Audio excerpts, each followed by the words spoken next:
one of the things I always see owners doing is they expect things to go well. So let's take the walk, for example.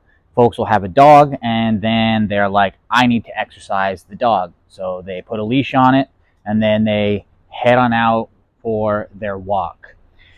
The dog doesn't know what's going on. They want to do X, Y, and Z. The owner has an idea of what's going on. They want to do X, Y, and Z. And now we just have a conflict of interest. Well, I wouldn't mean interest, but just a conflict of what we all want. And so there is no continuity between the dog and the human.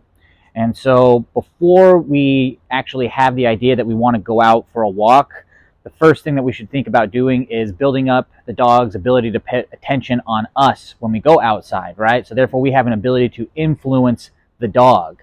So instead of just heading out on the walk, I might go outside and I might do some activities with the dog. I could maybe play with them.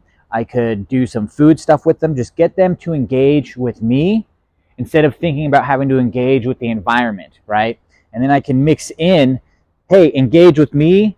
After we're done with this for a moment, go do something out there. I can bring you back. We're going to do a little bit more of this food game, toy game. You can go back out and check out the environment. But now we're going to be having this back and forth between, yeah, do this, come back to me, right? That's going to be my first step at thinking about, before I go on a walk.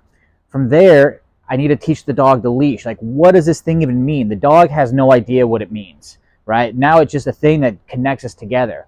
Right, so I need to mix in some practice of like, hey, when you feel this, follow me. This could be me putting a little bit of tension on the leash. The dog feels it and makes a motion towards me. Yes, food, food, food, food, food, or toy, toy, toy, toy, toy.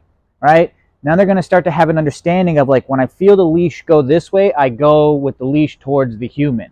Right? Then we start to just practice this concept where we move, the dog moves with us. We reward them, right? And then we pause and then we let them go do what they want. And so we can start to build an understanding up of like, hey, we're doing this activity together, and then I'll let you go do that over there, which could be sniffing, peeing on things, whatever the dog wants to do outside. But there is like a structure that goes with it, a time and place, right? You could do this with the flexi lead. So it's like, hey, I need you here, but then I can be like, okay. And now you could take the leash and you could do all the sniffing you want as far away as the leash provides, right? 16 feet. And then, hey, we're going to come back. Let's go. Bring them back in. And then we can go back to doing our walk, right? But it needs to evolve from something. The dog doesn't just know how to walk on a leash with you. And that's where most people struggle. They just put a leash on the dog. The dog is overexcited. They want to get to everything.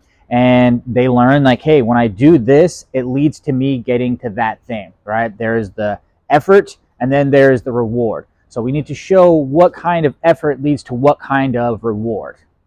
So think about that before you just go out and try to go walk your dog.